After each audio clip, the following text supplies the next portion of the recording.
it's a great pleasure to see so many of you here, and thank you so much for giving up the time. Together now, Sheen and I are directing this new climate change and urban violence, what's called a global engagement network. It's a 2-year project, but it's had a long history of inception. Some of us were able to meet at a workshop in the UK in 2018, and the idea kind of formed then. Obviously went through varying and administrative hurdles, and we're delighted now to be able to kind of pursue a full-fledged project, and to welcome people from all over the globe. I can see colleagues from the UK here, as well as potentially from South America as well, which is fantastic.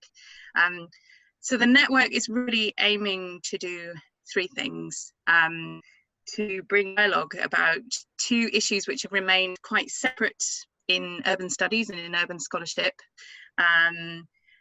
An issue that has remained quite separate in policy, and we all know a lot about kind of fragmented governance and silos of policy and urban planning and city making.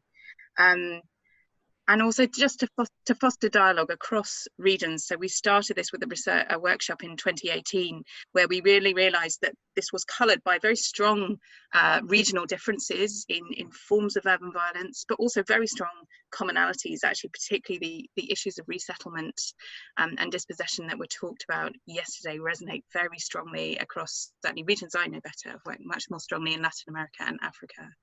So to welcome you all here with that very broad overview, in our session today, this is a closed session. It's not going to be posted on YouTube. We are, for 2 reasons.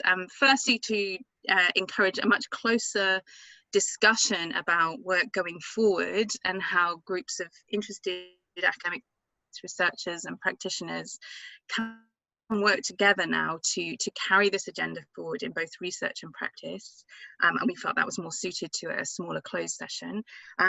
But also we wanted to touch here on some of the issues around securitization, some of the issues that we're seeing being made more visible with COVID in cities, and we wanted people to feel free to discuss that away from the public glare of YouTube and tweets. We have worked on some of these issues in workshops before, and there are obviously huge political and social sensitivities around them. We wanted people to feel comfortable discussing those and for us to find ways forward.